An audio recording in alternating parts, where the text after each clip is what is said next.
Shalom, bertemu kembali dalam Efrata Devotion pada hari ini. Bapak Ibu, banyak orang berpikir bahwa hidup bebas itu adalah hidup tanpa batasan.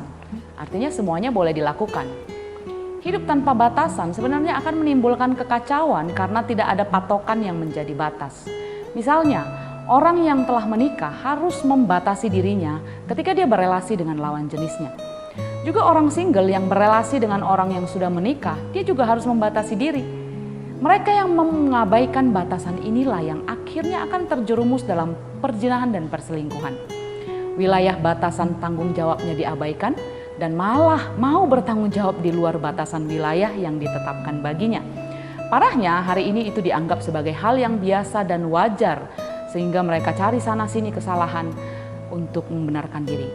Mereka hidup dikendalikan oleh perasaan dan maunya saja, tidak punya aturan yang kita lihat kemudian bisa menimbulkan keributan dan kehancuran bagi semua pihak yang terkait. Begitu juga ketika seseorang yang bekerja tidak membatasi dirinya, hatinya merasa layak diperlakukan sama dengan bos karena telah bekerja keras, bahkan dianggap lebih keras, kemudian bisa korupsi uang perusahaan. Atau seorang bos tidak membatasi dirinya sehingga berlaku semena-mena kepada karyawannya dengan memberi tekanan kerja dan gaji yang tidak layak. Bapak Ibu, kita harus hidup dalam batasan agar kita dapat paham apa yang harus kita lakukan benar dan seharusnya, dan batasan itu membuat kita punya tanggung jawab untuk melakukannya. Allah menetapkan batasan bagi Israel bahkan sebelum mereka menduduki Kanaan agar masing-masing suku dapat menjaga dan mengerjakan yang seharusnya dalam batasan wilayahnya dengan bertanggung jawab.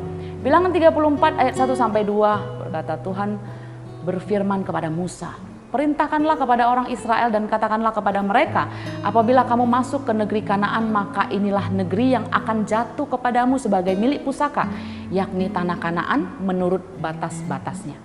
Kalau kita baca kelanjutannya, ini kemudian diterapkan Yosua ketika Israel sudah menduduki Kanaan. Masing-masing suku bertanggung jawab untuk menjaga dan memajukan tanah dalam batasan wilayah mereka. Ada batasan kita dan ada batasan orang lain, dan kita sama-sama harus menjaga batasan kita masing-masing agar dapat hidup dengan benar dan tentram. Paulus dalam 2 Korintus 10 ayat 15 berkata bahwa kami tidak bermegah atas pekerjaan yang dilakukan oleh orang lain di daerah kerja yang tidak dipatok untuk kami. Jadi ada daerah kerja yang telah dipatok untuknya, yaitu memberitakan Injil, dan Paulus telah melakukannya dengan penuh tanggung jawab. Yesus Kristus juga dengan penuh tanggung jawab menyelesaikan daerah kerjanya, yaitu misi penyelamatannya akan umat manusia.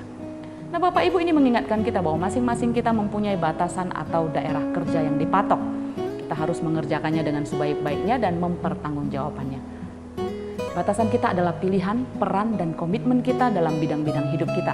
Sebagai suami, istri, anak, orang tua, perusahaan sebagai karyawan, manajer, mandor, OB, di gereja mungkin sebagai pelayan, majelis, guru sekolah minggu, pendeta, atau di masyarakat sebagai warga komplek dan lain sebagainya. Mari kita kenali batasan kita dalam keluarga, pekerjaan, pelayanan, dan hidup sosial. Hidup dengan bebas dalam batasan itu dan penuh tanggung jawab dalam prinsip firman. Supaya hidup kita berkenan bagi Tuhan dan jadi berkat.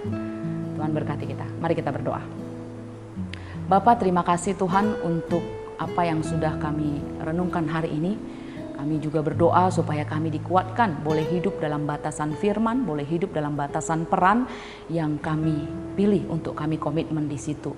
Tolong kami Tuhan supaya kami bisa melakukannya bagi kemuliaan Tuhan. Hidup dalam kehendak Tuhan, hidup dalam batasan Tuhan. Dalam segala hal, keluarga, pekerjaan, pelayanan, bahkan sosial, kami boleh hidup memuliakan Tuhan di dalam batasan dengan hidup seharusnya dan bertanggung jawab untuk itu. Tuhan mampukan kami, Tuhan tolong kami, dalam nama Yesus kami berdoa. Amin.